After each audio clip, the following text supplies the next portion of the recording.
Whoever gets selected for the sprint in particular will do a great job, whether it's Jason or myself. And there's no point in worrying about it. It's out with your control. All you can do is train hard. So, it's kind of, in the past, even when a team is selected, things can change at the very last minute, particularly with the team sprint in previous games. So we're used to that. That's kind of how we do it. Even if you're selected, you're not necessarily selected because you could get ill, you could get injured, you could have a drop off in form. So, it's not weighing my mind, it's not a concern. I'm sure Jason's the same.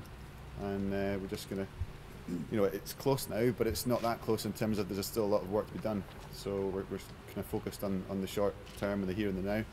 And we'll wait and see what happens. Do you know when you will know? You've been given it could be quite, it could be as late as 48 hours before. I imagine we'll know ourselves closer than that because your training does vary slightly from event to event. But at the moment, literally the training we're doing wouldn't change. We're still stuck in the same plan that we had for the last few months, and we'll wait and see. It's a nice situation to be in because I think whoever does the job will do a very good one. It's tough for the individual that's left out, obviously, but the aim of the team is to do the best that team can do. It's not about individual ambitions or targets. It's about the overall team medal count. Chris, I believe you've spoken out about supporting the BOA ban for people who use drug policy. Are you comfortable with David Miller's return? I'm comfortable with whoever is selected because they're eligible for the team, and it's never been about individuals or one-off athletes that I've had an issue with. To me, it's been more about the future and about having a meaningful deterrent against people thinking about taking drugs. It's not about an individual going to be part of this team. I'll 100% be standing by whoever is part of this team because they're eligible.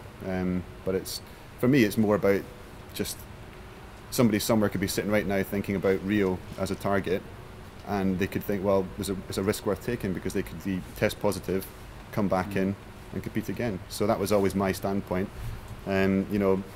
It's separate to talking about people who are going to be selected for this team. You support the longer ban to include this one Olympics? Well, I've always thought that there should be meaningful deterrents. There are things that will genuinely put people off taking drugs. I think all athletes want that. They want a clear, clean field to compete against. And it's a shame that bylaw has gone, but it has. So and I'll welcome whoever is standing next to me in the GB kit. Chris, sorry.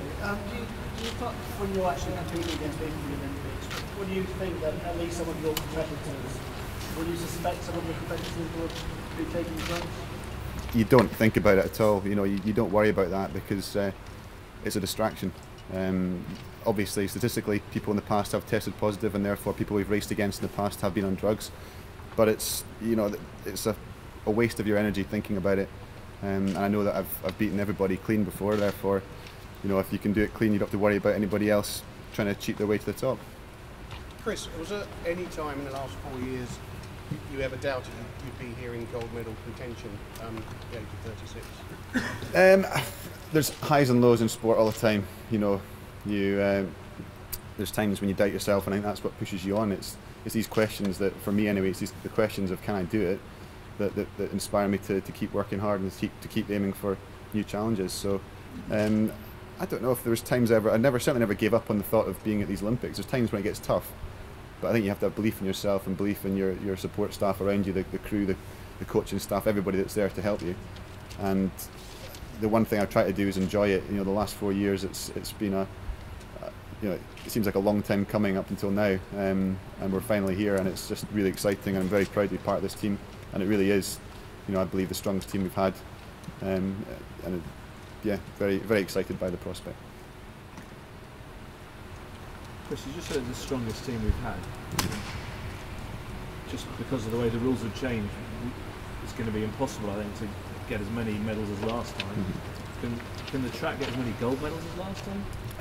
Well, if you look at every single event, you certainly wouldn't bet against a GB gold medal in any of the events. It's possible in every single event, but it's the chances of doing it in 10 events out of 10 are very slim, but it's not impossible.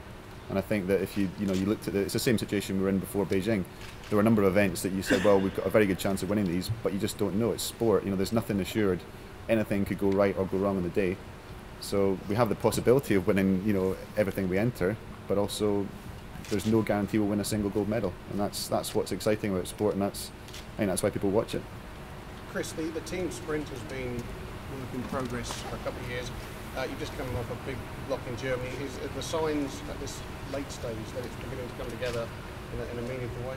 We're quite excited about the team sprint. I think that's one event where there's maybe less expectation from the outside world, but I think from our perspective we're very happy with where we are.